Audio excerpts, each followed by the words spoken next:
Welcome and thank you for tuning in to Spotlight Network Channel 4. My name is Shaquille Brewster. I'm the executive producer or president of Spotlight Network this year. And I'm Annalisa Gale. I currently serve as the senior producer of the network, and I'm here to tell you that Spotlight Network has been here since 1983, and it will continue to be Howard University's premier student-run channel. We are the training ground for tomorrow's news leaders. We do entertainment news, political news, sports news, and yes, Howard News. And we're here to extend our invitation for you to step into the Spotlight Network. Hello, I'm Todd Leggett, the production manager.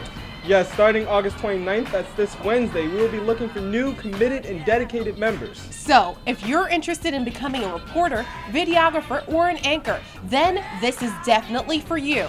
There are no major or course requirements for joining. We train all of our new members to be the best college journalists they can be.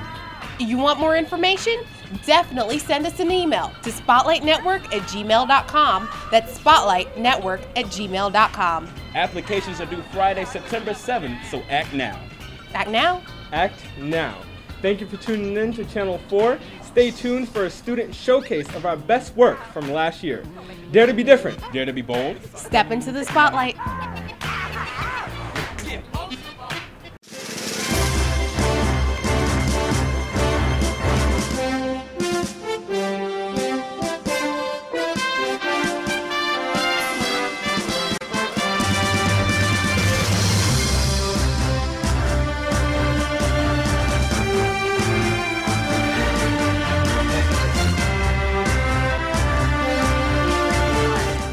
Students will be gathered here until 7 p.m. tonight, the scheduled time of execution for Troy Davis. So if you're caught in Albany, Georgia like this or like this, you will pay a fine. It's no secret that Howard University is a very fashion-conscious school, but it's especially apparent during the homecoming fashion show. Clapping was highly discouraged in order to prevent any distractions while the debate took place.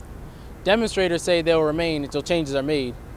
Reporting from Freedom Plaza. Here at the Supreme Court. From the White House. Reporting from Howard University. Reporting from Spotlight Network. This is Spotlight Network. Spotlight? Spotlight Network, yep. It's an on-campus student run. Just happens to be called Spotlight? It was a cry for jobs, a plea for Congress to act. As the rich are getting richer and we are getting poor. And Congress has the nerve to play around with the jobs bill that we so desperately need passed right now. Set in the shadows of King's 1963 March on Washington, this event had a similar purpose. We come to put the wind behind the back of President Obama to get a Jobs Act for the people of this country. However, the president's jobs bill has since stalled in Congress. Republicans have filibustered the legislation in the Senate and refused to allow a vote in the House. Donna Dennis came to the rally to demand the passage of the American Jobs Act. And I'm very concerned that Congress isn't listening to the American people. Some Democrats and most Republicans don't see the need to create more jobs so people can get off welfare and get back to work. This is the first march through the new MLK Memorial. Reverend Al Sharpton earlier today warned that this is only the beginning of a growing national movement. Jobs, while being the group's primary concern, were not its only concern. When you mess with our Social Security, this is not about Obama, this is about my mama. Derek Lockwood, the principal of Atlanta Youth Academy, was here to support education investments. I think it's very, very important to continue to put resources in schools, but I also think it's very important to have accountability in schools. Reporting from the newest monument on the National Mall, I'm Shaquille Brewster, and this is Spotlight Network. Day 3 of the protest for health care on the steps of the Supreme Court. Many gathered to protest either for or against the bill. Attorney General of Louisiana says that the bill's mandate will negatively affect poor people. You take poor people who work for minimum wages, and back in my case, I got truck stops, I got the subway station, I got Burger King, I got McDonald's. All these people were going to be affected because now they're going to have to pay it because the organizations ain't going to pay it. And who do you think they're going to lay off? They're going to lay off poor people. A Bethesda resident argues that the healthcare mandate is unconstitutional. It is unconstitutional. No one should be forced to buy something that perhaps they don't want. Not everyone came to protest. Some came to be informed. A concerned citizen explains the issue to young people. I'm a banker, okay? So I know the #1 cause for bankruptcy in this country is healthcare related. The #1 cause for bankruptcy.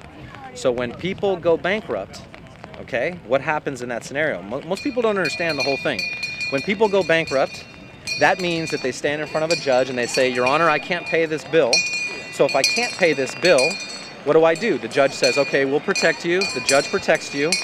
The government will pick up the tab. So what that means is your $100,000 medical bill, the government picks up the bill, and then I, as a taxpayer, I pay that bill. The Supreme Court will come to an official decision in June. It's been an eventful day here at the Supreme Court. My name is Bianca Brown, reporting for Spotlight Network. The Quad, Drew. The Annex, Carver. Slow, Meridian, Cook. The Towers. What do all these dorms have in common?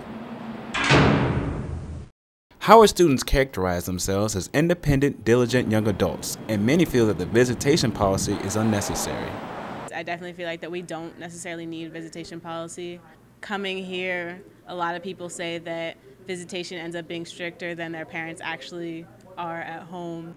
The Residence Hall Handbook states that the hours of visitations are from 12 noon to 12 midnight on Sunday through Thursday and 12 noon to 2 a.m. on Friday and Saturday. These hours are intended for academic and healthy socializing. The visitation policy definitely helps with that. I mean, we're living in an urban environment where, you know, somebody who is more naive or somebody who is more carefree could easily approach somebody that they don't know their background. Definitely as a freshman and even so possibly as a sophomore, I think it's helpful. The visitation policy at other universities is more lax compared to Howard's. Tyreek Wilson, a freshman at the University of Maryland, details the policy at his school. Here at UMD, our visitation policy is pretty relaxed, pretty lenient.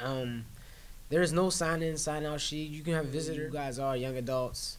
So, I mean, if you're like a Howard caliber student, I think you should be able to have visitors whenever.